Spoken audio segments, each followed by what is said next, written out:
नमस्कार दोस्तों। तो आप लोगों ने पहली वीडियो में देखा कि हमने परसेंटेज के लॉजिक्स के बारे में बातें की। हमने परसेंट का लॉजिक सीखा पूरा, बेसिक लॉजिक से लेके एडवांस लॉजिक्स तक हम उस पर कवर कर चुके हैं। और अब ये है इसकी सेकंड वीडियो और यहाँ पे हम लोग पढ़ने वाले हैं परसेंटेज से रिलेटेड क्वेश्चंस। तो आप लोगों को परसेंट से रिलेटेड क्वेश्चंस पे भी ये ध्यान रखना है कि बिल्कुल बेसिक क्वेश्चन से हम स्टार्ट करेंगे and we will move to the advance and to advance questions. ठीक है, तो अभी बिल्कुल स्टार्ट करते हैं अपने सेशन को। और पहला सवाल है इसका जिस पे मैंने बेसिक आप लोगों को बताया है और आप लोगों को इसका ये क्वेश्चन अभी सॉल्व करना है। तो इसमें आप देखते हो कि हमारे पास क्या लिखा हुआ है, 55% की वैल्यू, मतलब हमको इन जनरल, हमको इन सिंपल लैंग्वेज फ्रैक्शन में बताना है कितना होगा। तो 55% हमारा कितना होता है, अगर आपको किसी भी परसेंट को फ्रैक्शन में कन्वर्ट करना होता है तो you have two divided by 100। तो आप इसको 100 से डिवाइड करोगे और आपका आंसर क्या हो जाएगा, 11/20 हो जाएगा। करेक्ट। तो आप लोग एक चीज़ ध्यान रखना कि जो आप ये वाला लेक्चर देख रहे हो मेरा, तो इसमें हम स्टार्ट कर रहे हैं बिल्कुल बेसिक क्वेश्चन से। अगर आप इसको फास्ट फॉरवर्ड करके या आगे करके देखोगे तो आपको उसमें एडवांस क्वेश्चंस मिल जाएंगे। तो हमारा टारगेट ये है कि आपको हम कंप्लीट कोर्स कराएं, बिल्कुल बेसिक से स्टार्ट करके और एडवांस तक चले। राइट। अब ये हमारा सेकंड क्वेश्चन आता है 5/8 एंड 3/8। मीन्स हमें यहाँ पे जो हमारा फ्रैक्शन वैल्यू है उसको हमें रेशियो, फ्रैक्शन वैल्यू को हमें किस पे कन्वर्ट करना है, परसेंट पे कन्वर्ट करने को बोलता है। तो हमें पता है कि अगर हमारे पास कोई भी फ्रैक्शन होता है तो हमें उसको परसेंट पे कन्वर्ट करने के लिए मल्टीप्लाई बाई 100 करना होता है। लेकिन मैंने आपको पहले वीडियोस में बताया है कि ये दो फ्रैक्शंस वो हैं जो बहुत इंपॉर्टेंट है और ये हमें याद होना चाहिए। तो 37.5 एंड 62.5 कैसे जनरेट होता है वो भी आपको पता होना चाहिए। जैसे आप अगर 1/8 आपको फ्रैक्शन याद हो तो 1/8 हमारा होता है कितना, 12.5%। तो 1/8 को अगर आपको 3/8 में कन्वर्ट करना है तो you have to multiply it by 3 and this side also multiply by 3 and you will get the fraction of 3/8 and percent value of 3/8 will be 37.5। Similar case है 5/8 का भी। अगर आपको 5/8 निकालना था तो आपको याद है 1/8 is 12.5 और अगर हमें 5/8 निकालना है तो this number will be multiply by 5 and will get 5/8 is equal to 37.5%। तो जो हमारा आंसर हो जाए, सॉरी 5/8 इज व्हाट, 62.5%। तो हमारा आंसर क्या हो जाएगा, 62.5 एंड 37.5। राइट। चलो नेक्स्ट क्वेश्चन पे चलते हैं। अगला सवाल हमारा ये है, बहुत ही बेसिक क्वेश्चन से हम स्टार्ट कर रहे हैं और जब आप इसके लास्ट में जाओगे, और इसके बाद हमारी एक वीडियो और पब्लिश होनी है अभी इस पे, तो आप जब लास्ट तक जाओगे तो आपको समझ आ जाएगा कि परसेंटेज हम लोग पूरा कवर कर चुके हैं। यहाँ पे आता है 50% of p minus q is equal to 30% of p plus q. तो we can write it 50% is what, p minus q. 50% means half. 50% का मतलब क्या होता है, 1/2 होता है। आप सभी लोगों को पता है। क्यों? क्योंकि आपको पता है परसेंट को फ्रैक्शन बनाने के लिए हमें 100 से डिवाइड करना है और आपके पास आ जाएगा कितना, 1/2 यहाँ पे निकल के आ जाएगा। 1/2 p माइनस क्यू का 1/2 is equal to 30% of p plus Q. अब आपको ये भी पता है कि 30% का जो फ्रैक्शन होगा वो 3/10 हो जाएगा।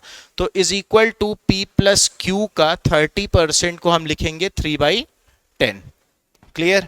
बस हमें सिंप्लीफाई करना है and we will get the answer. Simplify करने के लिए देखो, आप इसको इससे काट सकते हो 5 टाइम्स। इस 5 को जब आप इधर मल्टीप्लाई करोगे तो आपके पास आएगा 5p minus 5q is equal to 3p plus 3q। Correct. p को एक साइड करो और q को एक साइड करो। 5p माइनस 3p आपके पास आ जाएगा 5p माइनस 3p 2p, और 5q उधर जाके कितना बन जाएगा, 8q बन जाएगा।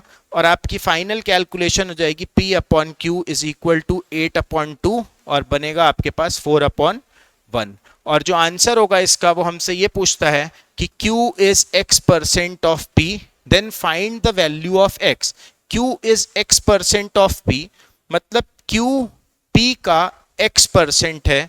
इट मीन्स कि क्यू पी का कितना परसेंट है। तो आपको पता है यहाँ पे आपका क्यू है 1 और पी है 4।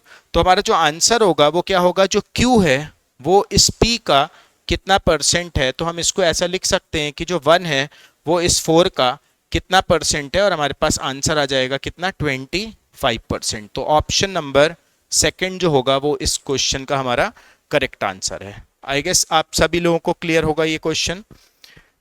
चलो अगला सवाल देखते हैं इसी का। नेक्स्ट क्वेश्चन सेम पैटर्न का है।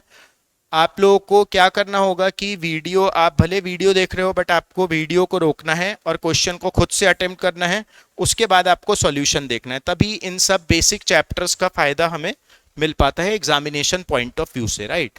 अभी बोलता है 20% ऑफ ए प्लस बी, तो आपको पता है ए प्लस बी का 20% का मतलब ही होता है 1/5 is equal to 50% of B, तो 50% का मतलब होता है 1/2। ये सारे फ्रैक्शन वैल्यूज आपको याद करना है, 1/2, 1/3, 1/4, ये मैंने पहली वीडियोस में आप लोगों को बताया हुआ है, तो ये सारी वैल्यूज आपको याद होनी चाहिए।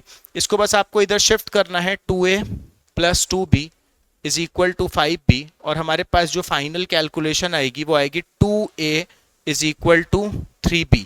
तो अगर हम इसको लिख देते हैं ऐसा कुछ कि a upon b is equal to 3/2, तो हमको ये एक फाइनल कंक्लूजन निकलता है कि अगर a 3 होगा तो b कितना होगा, 2 होगा। अगर a 3 है तो b कितना है, 2 है।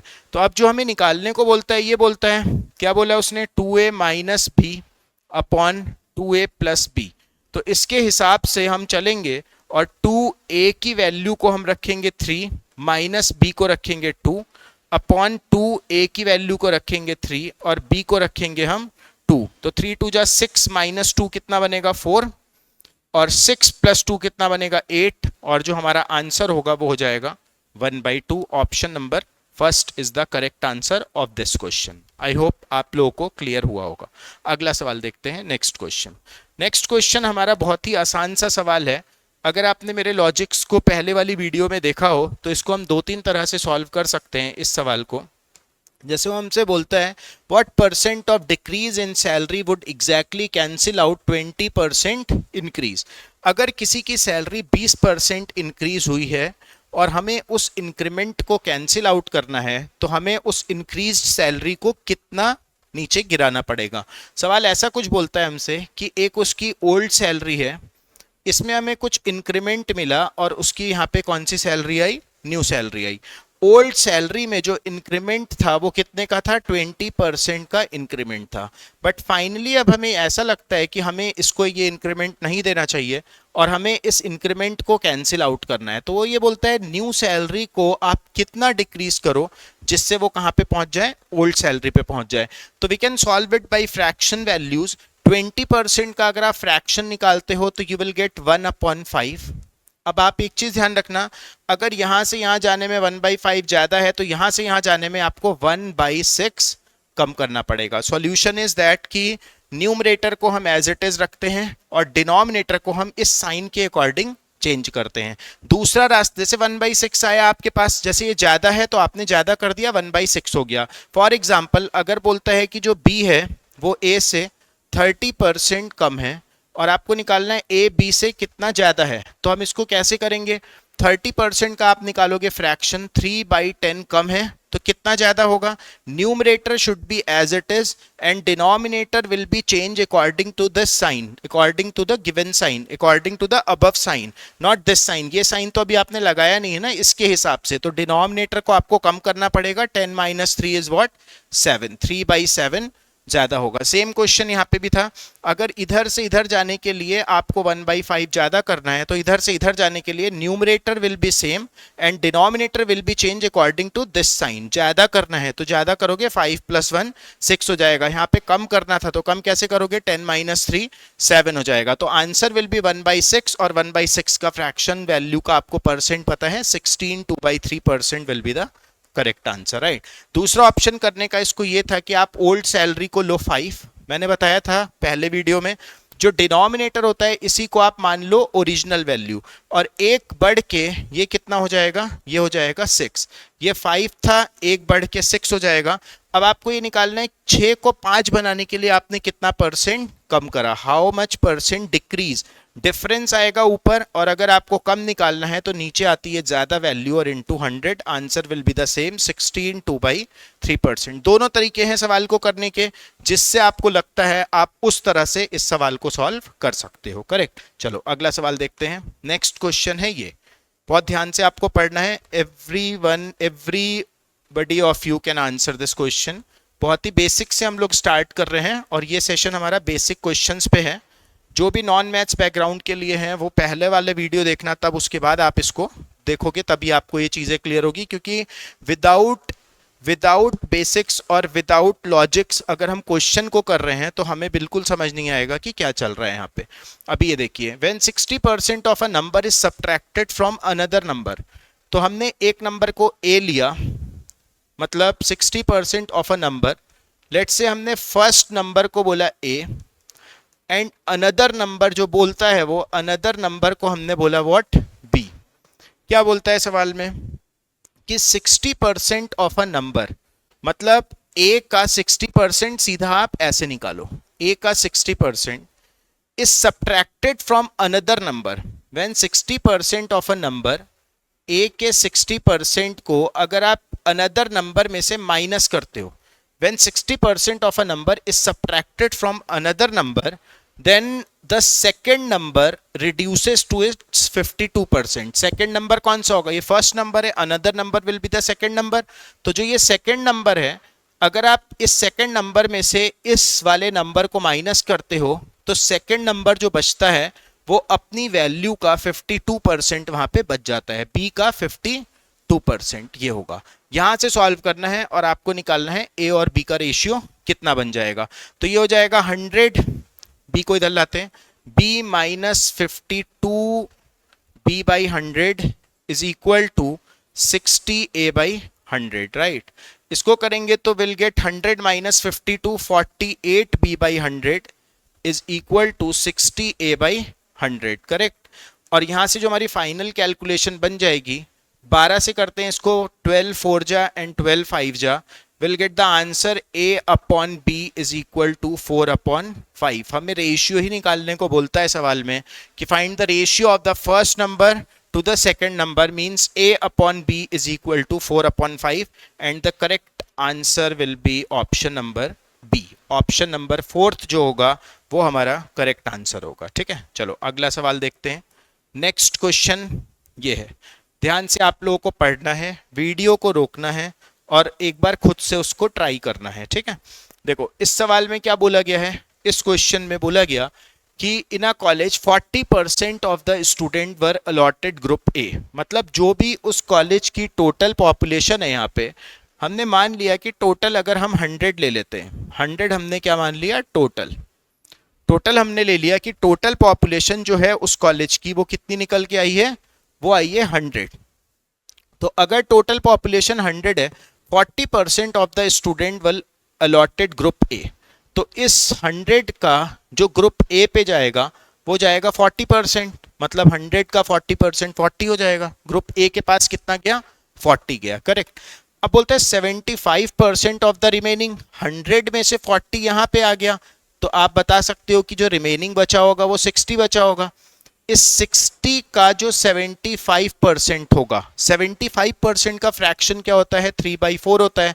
तो 60 को आप तुरंत 3/4 करोगे तो आपके पास आएगा 45। 60 का 3/4 आपने करा और आपके पास आया 45। तो 60 का 3/4 जो गया है, मतलब 45 जो गया है, वह अलॉटेड ग्रुप बी। तो इस 100 में से बी के पास कितना गया, 45 गया। देखो 40 यहाँ पे आ गया, 45 वहां पे आ गया। अब एक ग्रुप वहां पे और है, कौन सा है ग्रुप सी है। तो जो ग्रुप सी को मिलेगा यहां से, अगर हम 100 में से ऐड करो, सबसे पहले तो जब आपने ऐड करा और फिर माइनस करा तो कितना निकल के आएगा बताओ, 40 45 आपका 85 बनेगा, और जो लास्ट में आपके पास बचेगा वो कितना बचेगा, 85, यहाँ पे आ गया 15, ठीक है। लेकिन अब हमें रियल वैल्यू के हिसाब से पता लगा कि remaining 12 student were allotted group C. तो ग्रुप सी के पास जो नंबर ऑफ स्टूडेंट गए हैं वो गए हैं 12 student, real value 12 student will be allotted for group C. Group C के पास गया सिर्फ 12 स्टूडेंट। हमारे हिसाब से 15 गया है, रियल में वो 12 गया, तो हमें निकालने को क्या बोलता है, then the number of student who applied for the group is, the number of student who applied for the groups is, मतलब टोटल 100 की वैल्यू हमें यहाँ पे कैलकुलेट करनी है। तो हमसे बोल रहे हैं 15 की वैल्यू तो है आपके पास 12, एक की वैल्यू है 12/15 एंड 100 की जो वैल्यू होगी दिस इज 12/15 इंटू 100। तो हम इसको करेंगे 5 से 3 टाइम्स होगा, 5 से हो जाएगा 20 और 3 से 4 और 4 दूनी 8, मतलब 80 हो जाएगा इस क्वेश्चन का correct answer. Option number third, option number C option जो होगा वो इस सवाल का सही उत्तर है। ठीक है, सभी लोगों को क्लियर है? मुझे लगता है सब लोगों को समझ आया होगा। अगले सवाल पे चलते हैं। नेक्स्ट क्वेश्चन ये है, बहुत ही बेसिक क्वेश्चन, ट्राई करना है आप लोगों को। पहले खुद से एक बार ट्राई करना है वीडियो को रोक के, उसके बाद ही हमें सॉल्यूशन देखना है। अ box has 100 balls, 100 blue balls.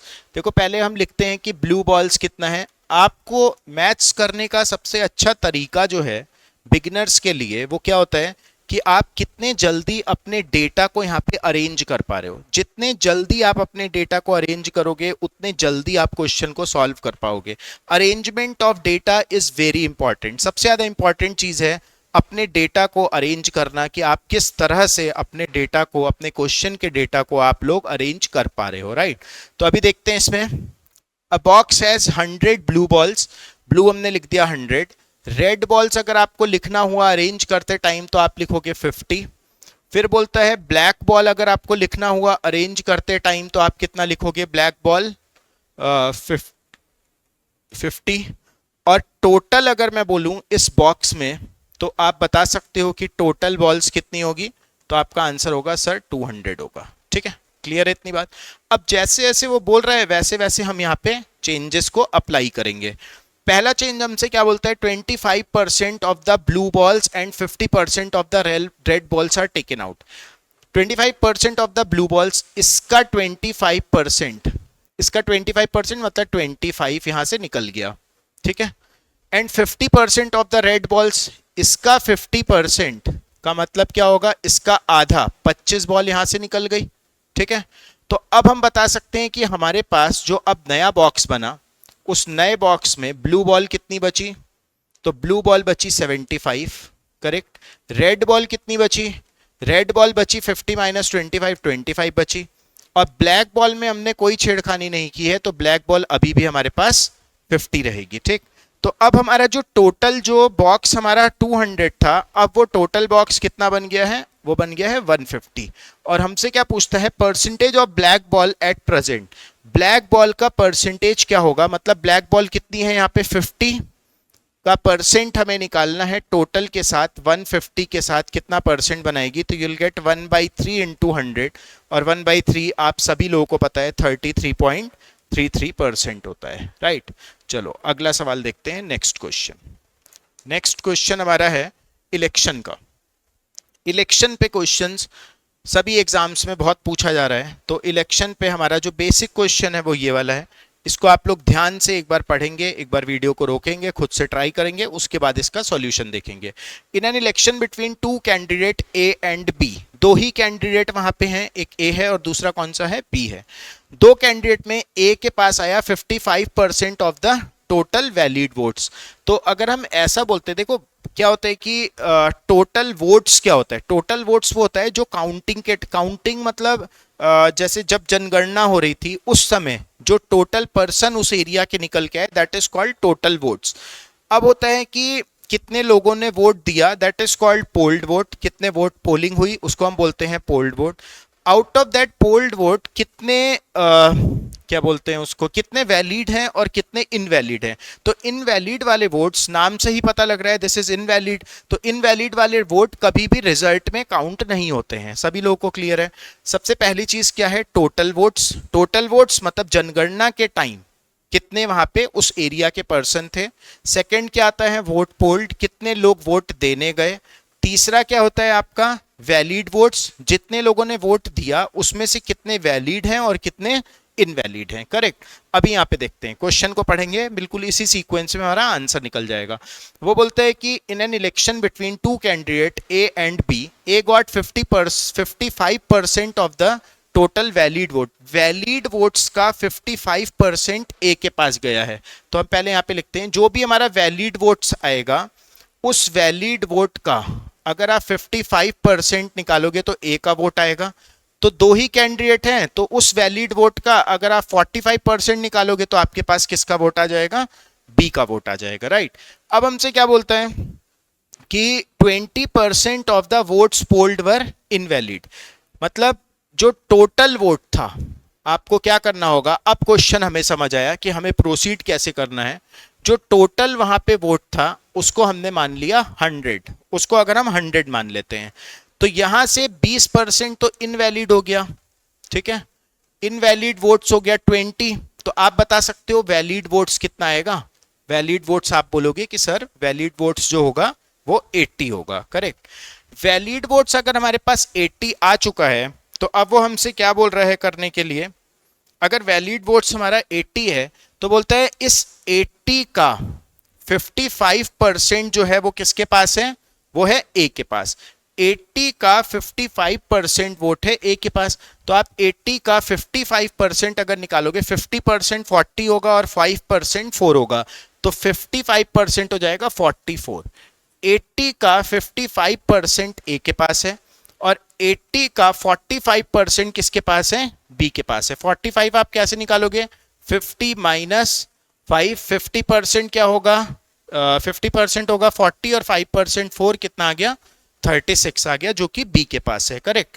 अब वो हमसे क्या बोल रहा है अब अपने सवाल को पढ़ो। क्वेश्चन में बोलता है कि टोटल नंबर ऑफ वोट्स, मतलब आपको एक तरह से 100 की वैल्यू दे दिया, 16,500 है। टोटल वोट्स आपने कितना लिया था? 100। क्वेश्चन बोलता है टोटल वोट्स कितना है? 16,500।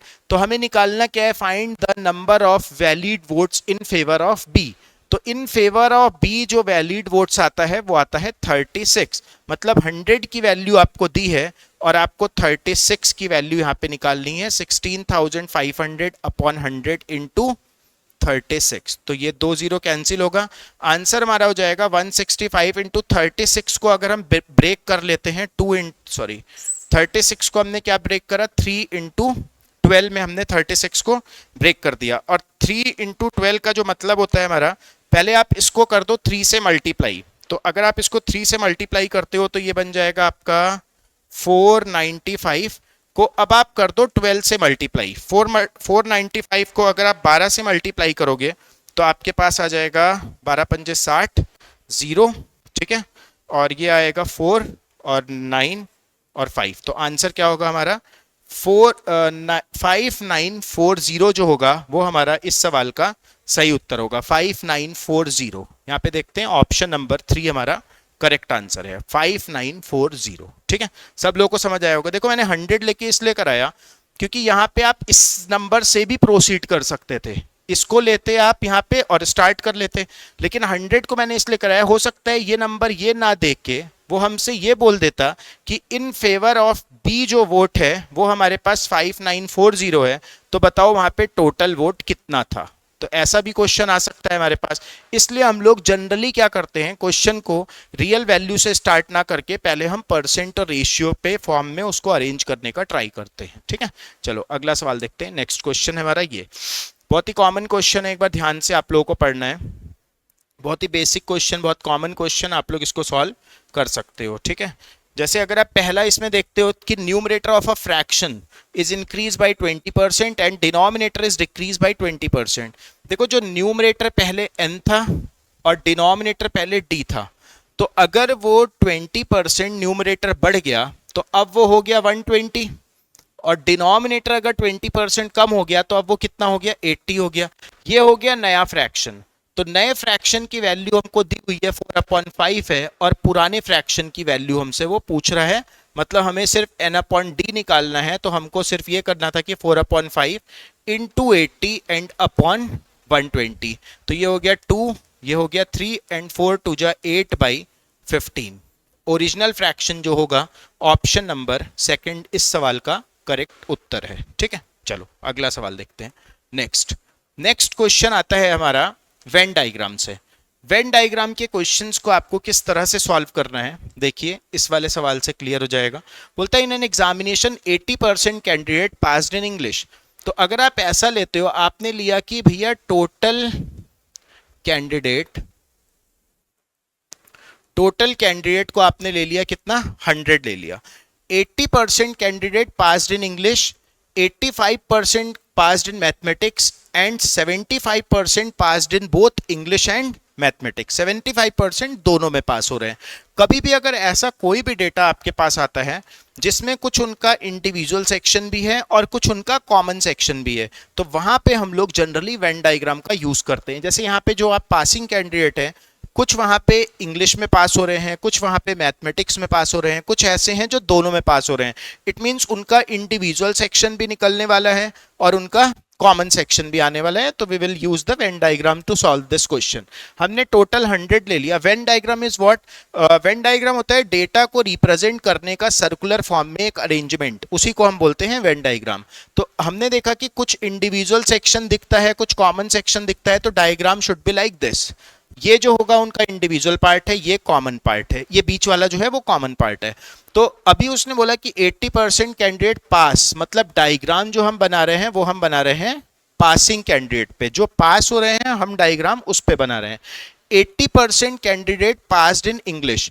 आपने बनाया यहाँ पे दो सर्कल बनाया। जो पहला वाला सर्कल है ये इंग्लिश का है, जो दूसरा वाला सर्कल है ये किसका है, मैथमेटिक्स का है। तो इंग्लिश वाला जो आपने सर्कल देखा, इंग्लिश वाले में 80% कैंडिडेट पास्ड इन इंग्लिश, यहां पे आया 80%। But 80% of 100 is what, 80। लेकिन वो ये बोलता है 80% candidate passed in English for the whole circle, पूरे सर्कल का डेटा है वो 80%। ऐसा मत बोलना कि 80% पास्ड इन ओनली इंग्लिश, वो ऐसा लिखता है यहाँ पे कि 80% candidate passed in only English. तो जो 80 होता वो डेटा सिर्फ इतने पार्ट का होता। अभी वो क्या बोल रहा है, 80% कैंडिडेट पास्ड इन इंग्लिश, मतलब पूरा सर्कल जो है, पूरे सर्कल को रिप्रेजेंट जो कर रहा है वो 80 कर रहा है। ठीक है। मैथमेटिक्स में बताओ कितना है, मैथमेटिक्स में पूरे सर्कल में है कितना परसेंट, 85% डेटा है मैथमेटिक्स में। फिर बोल रहे हैं 75% passed in both English and mathematics, जो दोनों में पास हो रहा है। मतलब यहाँ पे जो नंबर आता है हमारे पास कितना आया, वो 75 आ गया, राइट। 80%, 75% एंड 85%। तो अब हमको ये देखना पड़ेगा कि हमें क्वेश्चन में क्या दिया हुआ है। तो आपने देखा, आपका सवाल ये बोलता है कि if 45 candidate failed in both this subject, 45 वो बच्चे हैं जो दोनों ही सब्जेक्ट्स में फेल होते हैं।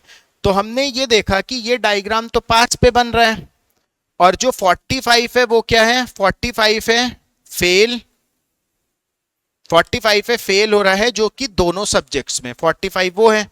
तो जितना भी डेटा यहाँ पे अरेंज होगा वो कहीं ना कहीं पे तो पास जरूर हो रहा होगा। तो हमको बस यहाँ से ये निकालना है कि वो कौन सा डेटा है जो यहाँ पे अरेंज ही नहीं हो रहा। आउट ऑफ दिस 100 में से जितना डेटा यहाँ पे अरेंज होगा वो कहीं ना कहीं पे पास होता आपको जरूर दिख रहा होगा। तो आप बस ये निकालो कि 100 में से कितना ऐसा डेटा है जो पास वाले सर्कल्स में आ ही नहीं रहा है। जो वो डेटा होगा वो आपका क्या होगा, फेल हो रहा होगा दोनों सब्जेक्ट में, हमें वही निकालना है। देखो हम देखते हैं यहाँ पे हमने अरेंज कितना हम कर पाए हैं। तो हमको ये पता लगता है ये पूरा सर्कल 85 था, बट सर्कल का इतना पार्ट तो 75 है। इंग्लिश वाले के लिए पूरा 80 है, इतना 75 है। इट मींस यहां पे कितना था, 5% था।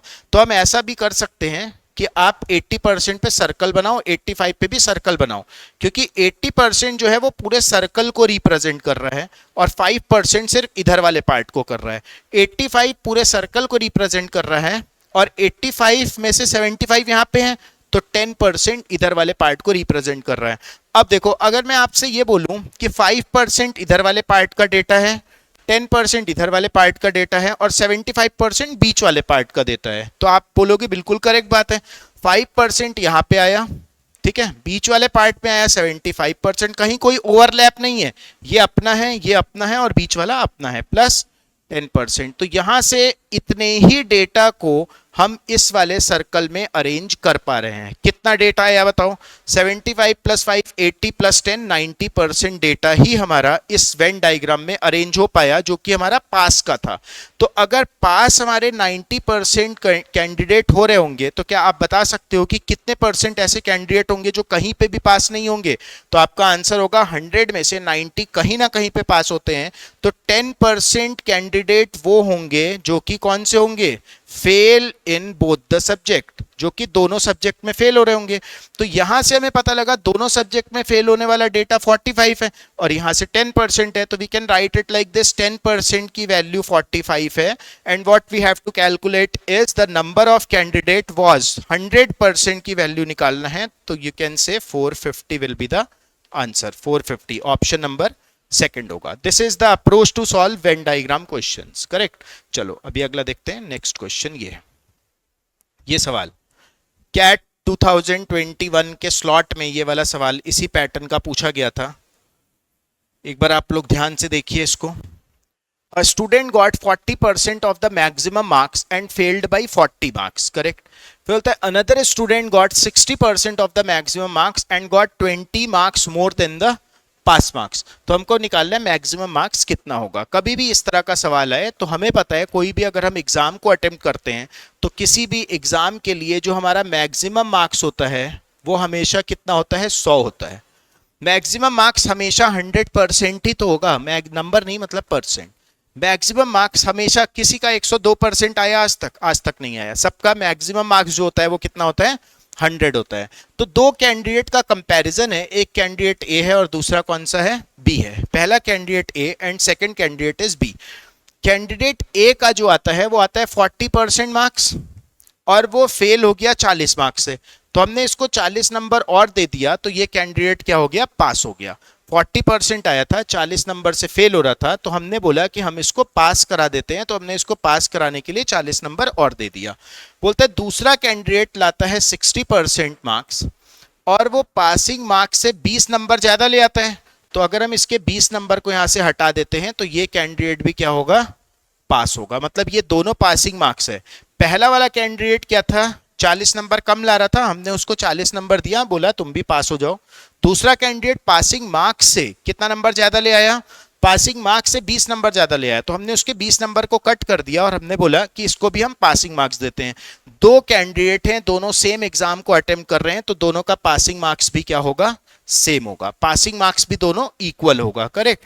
तो यहां से परसेंट को एक साइड करते हैं, नंबर को एक साइड करते हैं। 60% माइनस 40% की जो वैल्यू होगी वो हो जाएगा 40 प्लस 20 और यहां से हमारे पास आएगा 20% की वैल्यू 60 और 100% अगर आप निकालते हो तो आपके पास मैक्सिमम मार्क्स निकल के आता है 100/20 इंटू 100 3 टाइम्स और आंसर विल बी 300 मार्क्स। जो मैक्सिमम मार्क्स है इस एग्जाम का वो कितना है? 300 है। तो बताओ बच्चों, आप लोग सभी लोगों को समझ आया होगा। मुझे लगता है जो भी क्लास चल रही है बिल्कुल बेसिक से चल रही है, तो आप सभी लोग इस पे कंफर्टेबल हो गए, आप सभी लोगों को चीजें क्लियर हो रही होगी। ठीक है, चलो अगला सवाल। नेक्स्ट क्वेश्चन है हमारा ये बहुत ही आसान सा क्वेश्चन। नंबर्स को सिर्फ आपको अरेंज करना है and you will get the answer. सिर्फ आपको डेटा को अरेंज करना है और आपके पास आंसर खुद से निकल के आएगा, खुद से चल के आएगा आंसर अगर आप इसके डेटा को अरेंज कर देते हो। बोलते the monthly income of P, सिर्फ अरेंज करो। Monthly income of P is 20% more than Q. हम सीधा ये बोलते हैं P is 20% more than Q, 1/5 more than Q. तो अगर ये 5 था तो ये कितना हो जाएगा? 6 हो जाएगा। इसमें किसी को कोई दिक्कत नहीं होनी चाहिए अगर आपने फर्स्ट वीडियो देखी है तो। अगर ये 5 होगा तो ये कितना हो जाएगा? 6 हो जाएगा। 1/5 ज्यादा है, मतलब अगर डिनोमिनेटर है 5, ये 5 आ गया, एक बढ़ के ये कितना हो गया? 6 हो गया, करेक्ट। फिर अगला सेंटेंस देखते हैं। While the monthly income of Q is 15% less than R. Monthly income of Q और आर लिखते हैं, तो क्यू की जो मंथली इनकम है वो 15% कम है आर से। 15% का मतलब क्या होता है? 3/20 कम है। तो अगर हम इसको बोलते हैं कि अगर ये 20 है तो ये कितना हो जाएगा? 3 कम होके 17 हो जाएगा। ठीक, क्लियर है? कोई कंफ्यूजन इसमें? अगर वो 5 है, monthly income of P is 20% more than Q, P जो है वो 1/5 ज्यादा है क्यू से, तो हमने 5 से 6 करा, और फिर उसके बाद अगला सेंटेंस क्या बोल रहा है हमसे, अगला सेंटेंस बोलता है कि जो हमारा Q है वो Q is 50% less than R, तो R Q is 50% less than R। 50% का मतलब क्या होता है, 5 3 जा 50, 5/20, 3/20 कम है, अगर ये 20 है तो ये 3 कम होके कितना हो गया, 17 हो गया। करेक्ट, क्लियर सबको इतनी बात। अब अगला सवाल, अगला सेंटेंस देखते हैं। हमें अभी यहाँ पे देखना है कि कैसे हम इनको रिलेट कर सकते हैं। देखो, रिलेट करने के लिए आपको यहाँ पे एक चीज दिख रही है कि यहाँ पे भी Q है और यहाँ पे भी Q है, तो क्या Q दोनों अलग अलग हो सकते हैं क्या? सेम क्वेश्चन के लिए नहीं हो सकते। तो आप बोलोगे कि इसको 5 और 17 को हमें सेम करना है, तो इसको करो 17 से मल्टीप्लाई, बट अगर ये हो रहा है तो ये भी 17 से करो, और इसको करो किससे, 5 से मल्टीप्लाई, बट अगर ये 5 से हो रहा है तो इसको भी 5 से करना पड़ेगा। क्लियर? तो अब हमारे पास तीनों डेटा निकल के आ गया, P, Q and R। P के पास बताओ कितना निकल के आया, P के पास आया हमारे पास 17 6 102, 17 चिंग 102, ठीक है। Q के पास कितना आया 85, और R के पास कितना आया 100। ये हो गया P, Q और R, ये तीनों डेटा आ गया। P के पास आया 102, Q के पास आया 85 और R के पास कितना आया 100 आया। अब बताओ आपके पास किसकी वैल्यू दी हुई है, तो आपका आंसर होगा R की वैल्यू यहाँ पे 12,000 है। तो यहां से हम देखते हैं 100 की वैल्यू हमें दी हुई है, 100 की वैल्यू है 12,000, और हमें इन तीनों का टोटल निकालने को बोलता है। तो तीनों का टोटल कितना हो जाएगा, देखो 5 और 2 7, 8 और 1 सही करा, 5 और 2 7 8, 287। आपसे पूछता है 287 की वैल्यू कितनी होगी, तो आंसर होगा 12,000 अपॉन 100 इंटू 287। 2 जीरो हटाओ, और 12 से अगर हम मल्टीप्लाई करते हैं किसको, 287 को, 287 को अगर हम करेंगे 12 से मल्टीप्लाई, तो ये हो जाएगा 12 सत्ते 84, ठीक है, और 12 अठे 96 और 4, ठीक है, और 12 दुनी 24 और 34 10, ठीक है। 34440, 3440, क्योंकि एक जीरो ये वाला था ना 120 वाला, 3440 जो होगा वो इस सवाल का सही उत्तर होगा। ठीक है, सभी लोगों को समझ आया होगा। अभी चलते हैं अगले सवाल पे, नेक्स्ट क्वेश्चन। नेक्स्ट क्वेश्चन है हमारा ये, बहुत ही आसान सा, जल्दी से बताओ इसका आंसर क्या होगा। बहुत ही आसान क्वेश्चन है। इसमें हम लोग से क्या बोलता है कि if the price is increase by 50%, what fraction must is its consumption be reduced so keep the same expenditure on its consumption।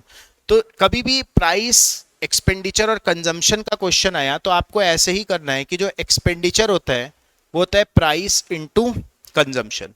जो एक्सपेंडिचर होता है क्या होता है, वो expenditure is price into consumption. तो अभी हमारे पास वो बोलता है कि प्राइस जो है वो 50% बढ़ा, 50% मतलब 1/2 बढ़ा, तो कंजम्पशन को हम कितना कम करें जिससे एक्सपेंडिचर क्या रहे, सेम रहे, एक्सपेंडिचर फिक्स रहे। करने के दो तरीके हैं। कभी भी बीच में अगर मल्टीप्लिकेशन आपको दिख रहा है और एक फ्रैक्शन से अगला फ्रैक्शन पूछ रहा है तो आप सीधा आंसर भी कर सकते हो कि अगर 1/2 ज्यादा है तो ये 1/3 कम होगा। सेम फ्रैक्शन अप्रोच जो मैंने आप लोगों को सिखाया है कि डिनोमिनेटर को हम चेंज करते हैं, न्यूमरेटर हमारा एज इट इज रहता है। 1 है तो 1, डिनोमिनेटर को हमें ज्यादा करना है। ज्यादा कैसे, 2 + 1 3 हो गया। अगर 1/2 ज्यादा है तो C क्या होगा, 1/3 कम होगा। दूसरा 1/3 सीधा यही आंसर है। दूसरा तरीका करने का क्या है, सेकंड अप्रोच, कि अगर 1/2 बढ़ गया तो इसका मतलब वो पहले 2 था और अब कितना हुआ, 3 हुआ। तो यहां पे मल्टीप्लाई है, प्राइस इनटू कंजम्पशन। तो अगर हमको एक्सपेंडिचर को जितना यहां पे चाहिए था उतना ही यहां पे भी चाहिए, इट मींस कि कंजम्पशन को हमें 3 से 2 करना पड़ेगा। तो अगर आप यहाँ पे 3 से 2 कर रहे हो तो आपने कितने परसेंट का चेंज करा, 1 किस पे करा, 3 पे, तो 1/3 जो होगा हमारा आंसर होगा। दोनों में से आप किसी भी अप्रोच पे जा सकते हो, या तो डायरेक्ट फ्रैक्शन अप्रोच की बीच में साइन मल्टीप्लीकेशन का होना चाहिए। अगर 1/2 ज्यादा है तो 1/3 कम होगा, सीधा 1/3, या 2 से 3 हुआ तो ये 3 से 2 होगा, 3 से 2 हुआ तो 1 का कम हुआ, किस पे हुआ, 3 पे हुआ, तो 1/3 जो होगा वो इस सवाल का करेक्ट आंसर है। ठीक है, चलो अगला सवाल देखते हैं। नेक्स्ट है हमारा ये, इसी तरह का मैंने अभी आपको एक वेन डायग्राम का क्वेश्चन कराया है, तो उसी का ही प्रैक्टिस क्वेश्चन है ये दूसरा सवाल, उसी का ही प्रैक्टिस क्वेश्चन। अभी हम देखते हैं, इन an examination 52% of the candidate failed in English. हमने बोला कि अगर वहां पे टोटल कैंडिडेट 100 है, टोटल कैंडिडेट 100 है, हर वेन डायग्राम का क्वेश्चन ऐसे ही सॉल्व होगा। अगर टोटल कैंडिडेट 100 है तो वो बोलता है कि 52% फेल्ड इन इंग्लिश, तो हमने एक इंग्लिश वाला सर्कल बनाया, और इंग्लिश वाला ये जो सर्कल बन रहा है ये बन रहा है फेल पे बन रहा है, जो कैंडिडेट फेल हो रहे हैं। तो इंग्लिश के पूरे सर्कल में जो फेल हुए वो हुए 52% कैंडिडेट फेल्ड पूरे सर्कल में, and 42% failed in mathematics. Mathematics का जो हमने सर्कल बनाया उसके पूरे सर्कल में जो फेल हुए वो हुए 42% फेल। फिर बोलते हैं 17% फेल्ड इन बोथ, दोनों में जो फेल हुए यहां पे इसमें आ गया 17%। तो हमसे ये पूछता है कि what percent of the candidate who passed in both the subject, दोनों में कितने परसेंट कैंडिडेट पास हुए। आप यहाँ पे इंडिविजुअल सेक्शंस निकाल लो, जैसे ये पूरा 52 है पूरा सर्कल, तो 52 माइनस 17 कितना हो गया, 25 हो गया। 25 कैंडिडेट आ गए हमारे यहाँ पे, ठीक, क्लियर है। 52 12 में से 7 गया 5, 4 में से 1 गया 3, ठीक है। 35 कैंडिडेट, 35% डेटा आ गया हमारा कहाँ पे, इधर वाले पार्ट पे, क्योंकि हमने 52 में से 17 को माइनस करा। 42 में से आप 17 को माइनस करोगे तो ये वाला पार्ट आ जाएगा, ये वाला आपका आएगा 25% डेटा, और जो बीच में जो सर्कल जो बीच वाला है यहाँ पे आया आपका 17% डेटा। मतलब ये तीनों वो डेटा है जो कहीं ना कहीं पे फेल हुआ होगा, कहीं ना कहीं पे जरूर फेल हुआ होगा। तो हमें किस डेटा से मतलब है, हमारा मतलब है उस डेटा से जो दोनों में पास हुआ। तो अगर आप इसको ऐड करते हो तो देखो 25 दूनी 50 और 10 60, 10 70 और 7 77, 77% डेटा ये निकल के आ रहा है पूरा। पूरा कितना आ रहा है, 77%। मतलब 77% डेटा जो है वो यहाँ पे कहीं ना कहीं पे तो फेल हुआ ही होगा, क्योंकि ये जो डायग्राम बना है ये फेल वाला बना है। 77% डेटा कहीं ना कहीं पे जरूर फेल हुआ होगा। तो बताओ दोनों में पास होने वाले कितना होगा। इसके अलावा 100 में से 77 तो कहीं ना कहीं पे फेल हो रहा है, तो बचा कितना, 100 माइनस 77 बचा। तो जो ये 100 माइनस 77 मतलब 23% ऑफ द डेटा है ना, ये फेल नहीं हुआ होगा। फेल नहीं हुआ होगा इट मींस व्हाट, कि वो दोनों सब्जेक्ट्स में पास हो रहा होगा। तो आंसर क्या होगा इसका, फर्स्ट ऑप्शन 23%। ठीक है, सभी लोगों को क्लियर है। चलो अगला सवाल देखते हैं। वेन डायग्राम का था, अभी कराया भी था मैंने। इस सवाल को देखो, क्वेश्चन हमसे बोलता है Shyam decided to give 12% of his salary to his younger brother. Shyam ने डिसाइड करा अपनी सैलरी का कुछ अंश अपने छोटे भाई को देने का। कितना अंश, 12%, 12% डिसाइड करा देने का। लेकिन उसने दिया कितना, 1260 रुपीज दिया, which is 60% of what he decided earlier. जितना उसने डिसाइड करा था उसका कितना परसेंट दिया है, 60% डेटा ही उतना 60% ही पैसा उसको दिया। तो हमने ऐसा माना कि श्याम की जो टोटल सैलरी थी उसको हमने बोला 100। टोटल सैलरी श्याम की हमने कितना बोल दिया, 100 बोल दिया। तो इस 100 में से जो श्याम ने डिसाइड करा, कितना डेटा करा डिसाइड देने का, 12%। तो 100 का 12% ये उसने डिसाइड करा था, दिया नहीं। ये उसने डिसाइड करा था कि 100 अगर मैं कमाऊंगा तो उसका 12% मतलब मैं 12 निकाल के इसको दे दूंगा। 100 में से 12 देना था लेकिन दिया नहीं। दिया कितना उसने, 60% दिया ऑफ व्हाट ही डिसाइडेड। जितना उसने डिसाइड करा था उसका 60% दिया। तो उसने 12 डिसाइड करा था, 12 का 60% दिया। अगर आप 12 का 60% निकालोगे तो 12 6 72, 7.2 दिया उसने। बट क्वेश्चन के अकॉर्डिंग वो बोलता है कि उसने 1260 रुपीज दिया। हमारे अकॉर्डिंग अगर उसकी सैलरी 100 थी, 12 डिसाइड करा देने का, बट 12 भी नहीं दिया, 12 का 60% दिया। 12 का 60% इज 7.2, मतलब उसने दिया 7.2। 7.2 वो देता है, लेकिन क्वेश्चन के अकॉर्डिंग वो 7.2 नहीं देता, वो कितना देता है, 1260 रुपीज देता है। मतलब 7.2 की वैल्यू हमको दी हुई है और हमें सैलरी पूछता है 100 की वैल्यू निकालनी है। 1260 अपॉन 7.2 इंटू 100, ये हमारा आंसर होगा। अब यहाँ पे क्या करना है, देखो पॉइंट हटाओ, जीरो बढ़ाओ। 12 से 6 टाइम्स हो गया 105, ठीक है। 3 2 जा 6 और 3 3 और 5 हो गया, 2 से ये हो गया 500, ठीक है। 5 पंजे 25 और 5 दिया 15 और 2 17, 17,500 is the correct answer. Option number 3, option 3 होगा इस सवाल का सही उत्तर, ठीक है। चलो अगला सवाल देखते हैं। नेक्स्ट क्वेश्चन हमसे क्या बोलता है। नेक्स्ट क्वेश्चन है ये भी वैसा ही है जैसे मैंने आप लोगों को अभी बताया था, सेम वैसा ही है, ठीक है। सेम वैसा ही सवाल है। देखो इसमें बोलता है a candidate who gets 20% of the marks and failed by 30 marks, मतलब वो 20% नंबर लाया और 30 नंबर से वो फेल हो गया, ठीक है।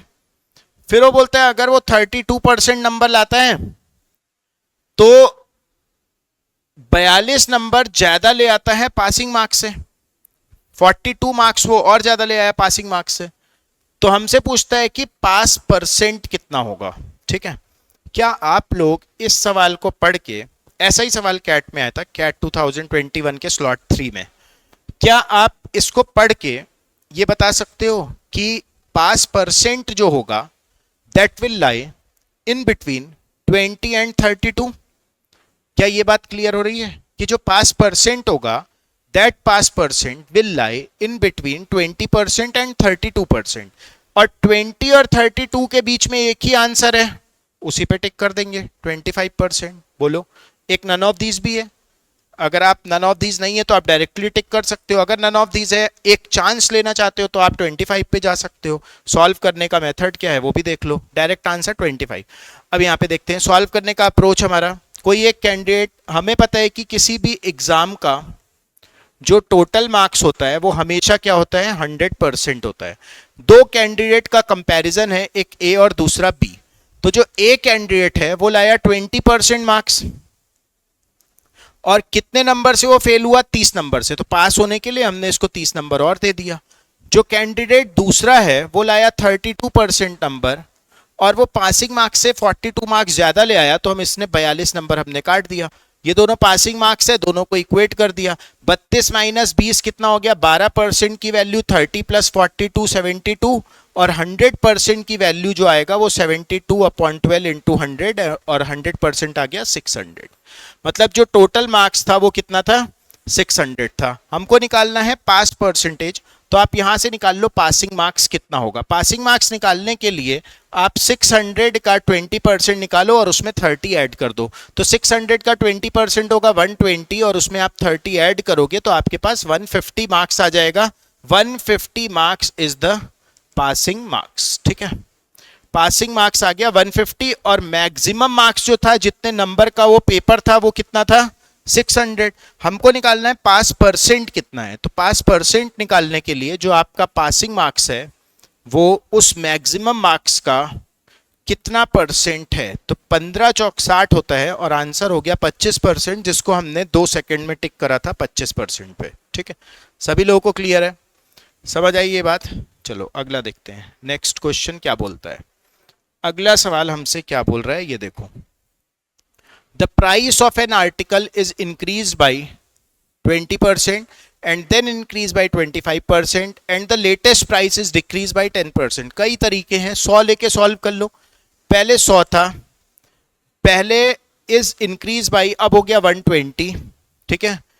फिर this 120 is increased by 25% का मतलब क्या होता है 1/4। तो 120 का 1/4 का मतलब होगा 30 बढ़ के अब कितना हो जाएगा 150। और फिर latest price this will be decrease by 10%। 150 का 10% होता है 15 कम होगा और 135 हो जाएगा। तो 100 से अगर 135 हुआ तो 35% का इंक्रीज है। ऑप्शन नंबर फर्स्ट, पहला तरीका इस सवाल को करने का ये था, क्योंकि परसेंट वैल्यूज बहुत आसान थी तो हमने डायरेक्ट उस पर सॉल्व कर लिया।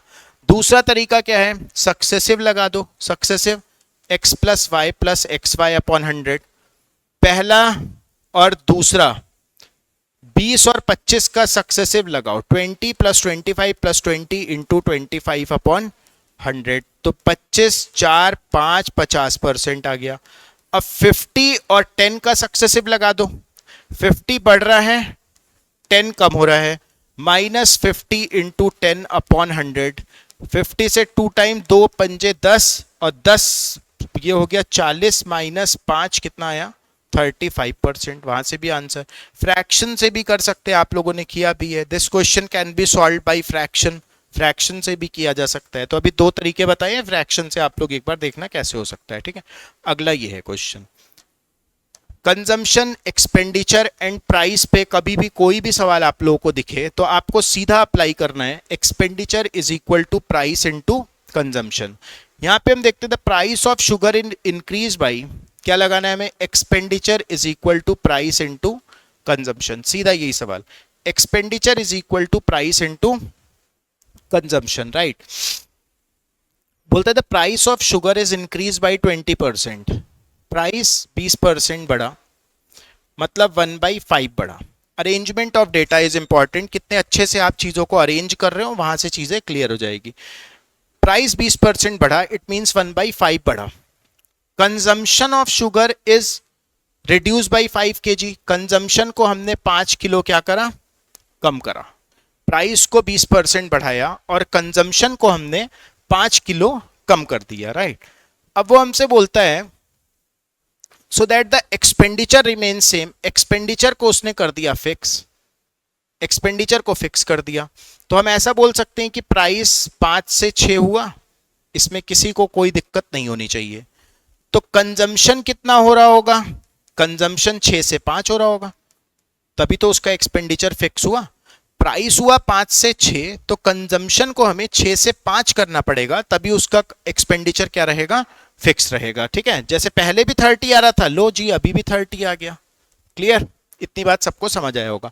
अब हम यहां से देखते हैं कि उसका कंजम्पशन एक्चुअल में 5 किलो कम हो रहा है, लेकिन यहां से कितना कम हो रहा है, 1 कम हो रहा है, हमारे हिसाब से 1 कम हो रहा है, बट एक्चुअली उसका 5 किलो कम होता है। तो हम अब सीधा इक्वेट ऐसा कर सकते हैं कंजम्पशन वाले बॉक्स के लिए कि कंजम्पशन 6 से 5 हुआ मतलब 1 कम हुआ, और कंजम्पशन 5 kg कम हुआ मतलब 1 की वैल्यू 5 kg है। और अगर आप यहां पे 6 की वैल्यू निकालते हो तो पहले वाला कंजम्पशन आ जाएगा, और अगर आप यहां पे 5 की वैल्यू निकालते हो तो अब वाला कंजम्पशन आ जाएगा। तो हमसे पूछ कौन सा रहा है, बोल रहा है find the actual consumption of sugar after the price has been increase, मतलब जब प्राइस बढ़ जाता है तब कंजम्पशन कितना होता है, तो 5 होता है। तो हमें 5 की वैल्यू वो पूछ रहा है, एक की वैल्यू 5 है तो 5 की वैल्यू कितनी, 25 kg होगा। Option third is the correct answer, clear है। चलो एक लास्ट क्वेश्चन, आज का इस लेक्चर का लास्ट क्वेश्चन है, इसको आप लोग देखिए कैसे कर सकते हैं। जितनी चीजें मैंने बताई है उस पे आप जाके इस सवाल को सॉल्व कर सकते हो। In an examination A got 15, सिर्फ arrangement of data is important, once again I am saying that arrangement of data is very important in quantitative aptitude. बोलते हैं A is 15% more than B, तो हमने लिखा A और B, A is 15% more than B. फिर बोलता है and 20% less than C, फिर से उसी ए की बात कर रहा है, and A is 20% less than C, ठीक। A is 15% more than B and 20% less than C, दोनों का कंपैरिजन वो ए से ही कर रहा है, 15% more than B and 20% less than C. फिर वो बोलता है B got 64% of the total marks of 750, B का नंबर निकल गया, बी का नंबर बोलता है 750 का 64%, और 4 से हो गया 16, 16 तिया 48, 480 हो गया। बी का मार्क्स कितना आ गया, 480 आ गया बी का मार्क्स। 480 को जब आप 15% बढ़ाओगे then you will get the marks of A. 480 को 15% बढ़ाना है, 15% कभी भी आपको निकालना है तो आप ऐसे निकालो 10 + 5, 10 is 48 and 5 is 24 and 15 is 72। ये कैलकुलेशन माइंड में होगा। 480 का 15%, 480 का 10% 48, 5% 48 का आधा 24, 48 + 24 72, तो 480 का 15% 72। अगर आप इसको बढ़ा देते हो तो आपके पास ए का मार्क्स यहाँ पे निकल के आ जाएगा। अगर आप 72 इसको बढ़ाते हो तो ये हो जाएगा 552, ए का मार्क्स आ गया 552। अब हम चलते हैं अपने सवाल पे। जो हमारा सवाल है ये हमसे क्या पूछता है, बोलता है डिफरेंस निकालना है हमको between the marks obtained by A and C. A और सी के बीच का हमें डिफरेंस निकालना है, कितना होगा, मतलब हमें यहाँ पे ए और सी का डिफरेंस कैलकुलेट करना है, कितना होगा। तो यहाँ पे हमारे पास फ्रैक्शन और परसेंट अवेलेबल है तो हम इजीली सी निकाल सकते हैं। देखो सी से जब आप इधर जाते हो तो आपको 1/5 कम करना है, तो जब आप इधर से इधर जाओगे तो क्या आपको 1/4 बढ़ाना होगा। 1/5 अगर कम करना है तो 1/4 आपको बढ़ाना पड़ेगा। या आप ऐसा बोल सकते हो दूसरा तरीका कि 1 यहां से यहां पे जाने के लिए 1/5 कम करा, इट मीन सी अगर 5 हुआ तो ए कितना होगा, 4 होगा। सी 5 हुआ तो ए 4 होगा।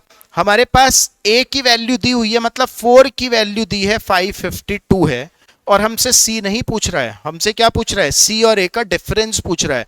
तो आप सी और ए का डिफरेंस निकालो। 4 और 5 का डिफरेंस कितना होता है, 1 होता है। आपको 1 की वैल्यू हमारा आंसर दे देगा 552/4, तो 138 जो होगा वो इस क्वेश्चन का करेक्ट आंसर होगा। ठीक है, तो हमने आज प्रैक्टिस क्वेश्चंस पूरे 20 क्वेश्चन सॉल्व करे हैं, परसेंटेज के बेसिक क्वेश्चंस। तो नेक्स्ट वीडियो में आप देखना, आपको कुछ एडवांस क्वेश्चंस और देखने को मिलेंगे। Thank you so much.